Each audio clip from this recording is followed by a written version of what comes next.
इस वीडियो में हम बेसिक मैथमेटिकल ऑपरेशंस को कवर करेंगे और इस वीडियो के एंड तक आप इस फैक्ट को मान जाएंगे कि एक्सेल ने रेपिटेटिव मैथमेटिकल ऑपरेशंस को काफ़ी आसान कर दिया है।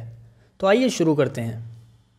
इस लेक्चर के लिए मैं इस वर्कबुक पर काम करूंगा। हमारे पास यहाँ 2 टेबल हैं जो नंबर कंटेन किए हुए हैं और यहाँ वो टास्क्स हैं जो मुझे इस लेक्चर में करने हैं। मेरा फर्स्ट टास्क है मुझे इन 2 नंबर्स को ऐड करके इस सम वाले कॉलम में इनका सम लिखना है। फिर 4th कॉलम में मैं 2 नंबर्स के साथ कांस्टेंट भी ऐड करूँगा। तो ये वो कांस्टेंट है जिसको हम 2 नंबर्स के साथ ऐड करेंगे। 5th कॉलम में हम इन 3 नंबर्स को मल्टीप्लाई करेंगे और लास्ट कॉलम में हम इन 3 नंबर्स का एवरेज निकालेंगे। कुल मिलाकर मुझे 40 सेल्स फिल करने हैं। ये देखने में काफ़ी बड़ा टास्क लग रहा है। अगर हम कैलकुलेटर यूज़ करेंगे तो उसमें हमें लगभग 15 मिनट लग जाएंगे इन सेल्स को फिल करने में, या उससे भी ज़्यादा टाइम लग सकता है। लेकिन डोंट वरी, एक्सेल इतना टाइम नहीं लेगा। तो चलिए देखते हैं कैसे। सबसे पहले हम 2 नंबर्स को ऐड करना चाहते हैं, तो इसके लिए हमें एक फॉर्मूला लिखना होगा क्योंकि कैलकुलेशन करनी है और फॉर्मूला इक्वल टू सिंबल के साथ स्टार्ट होता है। ये सिंबल एक्सेल को ये बताता है कि इस सेल में कोई कैलकुलेशन करनी है। तो हम लिखेंगे इज़ इक्वल टू, फिर फर्स्ट सेल पर क्लिक करेंगे, फिर प्लस का सिंबल लगाएंगे और फिर उसके बाद सेकंड सेल पर क्लिक करेंगे। आप देख सकते हैं कि जो 2 सेल इस फॉर्मूला का पार्ट हैं वो कलर बॉक्सेस में हाईलाइट हो गए हैं। और अब मैं एंटर प्रेस करता हूँ। एक्सेल फॉर्मूला से वैल्यू कैलकुलेट करके यहाँ शो कर देगा।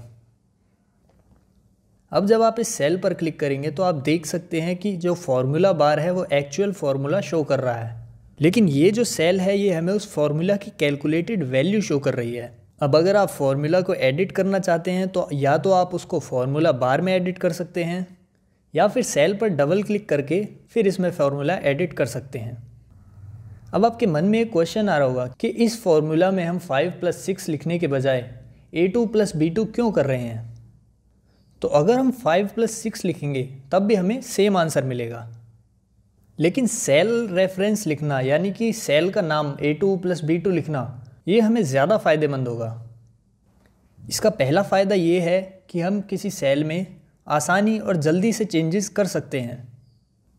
एग्जाम्पल के लिए अगर मैं इस नंबर को अपडेट करके यहाँ पे 50 लिखता हूँ तो हमें फॉर्मूला को दोबारा करेक्ट करने की ज़रूरत नहीं है। तो हमारा फॉर्मूला इन दोनों सेल्स के अपडेटेड कंटेंट को ऐड करके हमें नया आंसर खुद शो कर देगा।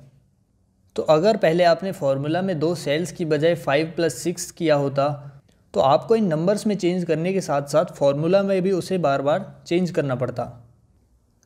दूसरा बेनिफिट भी काफ़ी कमाल का है। इससे हम सीरीज़ एंड फार्मूला को एक सेल से दूसरे सेल तक एक्सटेंड कर सकते हैं।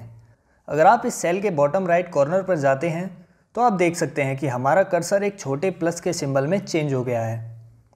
यहाँ क्लिक को होल्ड रखकर नीचे ड्रैग करेंगे तो आप देखेंगे कि ये ग्रीन बॉर्डर अगली सेल तक एक्सटेंड हो गया है। आप इसको जहाँ तक चाहते हैं वहाँ तक एक्सटेंड कर सकते हैं, लेकिन पहले देखते हैं कि इसे एक सेल तक एक्सटेंड करने पे क्या होता है। एक्सटेंड करते ही आप यहाँ कैलकुलेटेड सम देख सकते हैं और फॉर्मूला बार में भी ऑटोमेटिकली A3 + B3 ऐड हो गया है। हमने सेल C2 में A2 + B2 ऐड करने का फॉर्मूला एंटर किया था, लेकिन जब हमने फॉर्मूला एक्सटेंड किया तो ये फॉर्मूला ऑटोमेटिकली A3 और B3 में अपडेट हो गया। तो जब भी आप फॉर्मूला को नेक्स्ट रो में एक्सटेंड करते हैं तो सारे सेल रेफरेंसेस नेक्स्ट रो के लिए अपडेट हो जाते हैं। इसी तरह कॉलम्स के साथ होता है। अगर मैं फॉर्मूला को राइट में एक्सटेंड करता हूँ जो कि नेक्स्ट कॉलम है तो सभी सेल रेफरेंस न्यू फॉर्मूला में नेक्स्ट कॉलम सेल को पॉइंट करेंगे। तो चलिए इसे राइट वाली टेबल की मदद से देखते हैं। यहाँ जो फॉर्मूला है वो है I3 + I4। अगर मैं इस फॉर्मूला को राइट में एक्सटेंड करता हूँ तो न्यू फॉर्मूला में J3 + J4 लिखा आ रहा है। मतलब मैं फॉर्मूला को जब भी बगल वाले सेल में एक्सटेंड करता हूँ जिसका नया कॉलम नंबर है तो फॉर्मूला के अंदर सभी सेल रेफरेंसेस उसी के अनुसार चेंज हो जाते हैं। तो आप देख ही सकते हैं कि ये कितना पावरफुल है। इस पूरे कॉलम को फिल करने के लिए मुझे 10 बार ऐड करने की बजाय एक बार फॉर्मूला लिखना है और इसे बाकी सेल तक ड्रैग करके एक्सटेंड कर देना है। और ये हो जाएगा। आप देख सकते हैं ये कॉलम रेडी हो गया है। अब अगले कॉलम के लिए हमें नंबर 1, नंबर 2 और कांस्टेंट को ऐड करना है। तो चलिए इसके लिए फॉर्मूला लिखते हैं, is equal to A2 plus B2 plus ये कांस्टेंट। अब मैं इस फॉर्मूला को भी बाकी सेल तक एक्सटेंड करना चाहता हूँ, लेकिन जब मैं इसको एक्सटेंड करता हूँ तो फॉर्मूला में सभी सेल्स का रो रेफरेंस अपडेट हो गया है। A2 A3 हो गया है, B2 B3 हो गया है और B13 B14 हो गया है। अब मैं फॉर्मूला में B13 के अलावा बाकी रोज़ को चेंज करना चाहता हूँ, बट मैं इसको चेंज नहीं करना चाहता क्योंकि मेरा कांस्टेंट सिर्फ B13 सेल में है। तो कांस्टेंट के सेल रेफरेंस को चेंज होने से रोकने के लिए हम डॉलर सिंबल का यूज़ कर सकते हैं। तो आइए देखते हैं ये कैसे होगा। इस फॉर्मूला में कॉलम नेम और रो नेम यूज़ हो रहा है। अगर आप फॉर्मूला को ड्रैग करके डाउन करेंगे तो फॉर्मूला में रो नेम अपडेट हो जाएगा। रो नेम नंबर्स होते हैं तो 2 3 बन जाता है, लेकिन अगर आप रो नेम के आगे डॉलर सिंबल लगा देंगे, डॉलर सिंबल हमें कीबोर्ड में 4 नंबर वाले बटन पर मिलेगा, यानी कि अगर हम शिफ्ट दबाकर नंबर 4 प्रेस करेंगे तो डॉलर सिंबल ऐड हो जाएगा। तो अगर आप रो नेम के फ्रंट में डॉलर सिंबल ऐड करके फॉर्मूला को ड्रैग डाउन करते हैं तो आप फॉर्मूला बार में देख सकते हैं कि डॉलर सिंबल वाली सेल अपडेट नहीं हुई है और बाकी हो गई, मतलब कि ये लॉक हो गई है। तो इसको कॉलम के सभी सेल्स तक एक्सटेंड कर देते हैं।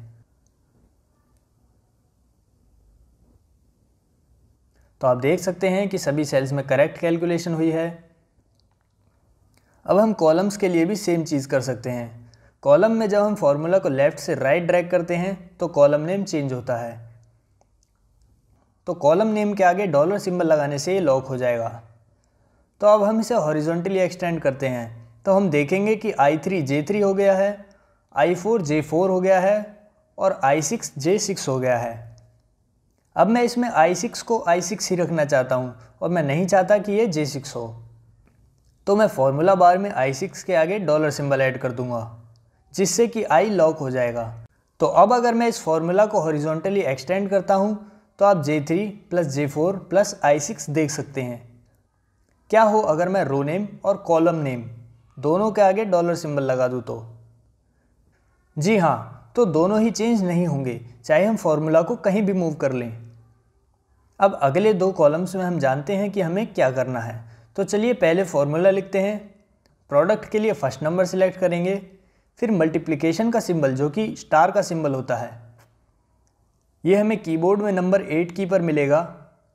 फिर सेकंड नंबर को सिलेक्ट करेंगे और इसे नंबर 3 से मल्टीप्लाई करेंगे और इसकी रो नंबर के आगे डॉलर सिंबल लगा देंगे और एवरेज वाले कॉलम में हमें पहले 3 नंबर ऐड करने हैं और फिर उन्हें 3 से डिवाइड करना है ताकि एवरेज निकल सके। तो जब हमें पहले 3 नंबर को ऐड करना है तो हम ब्रैकेट में number 1 plus number 2 plus constant with dollar symbol,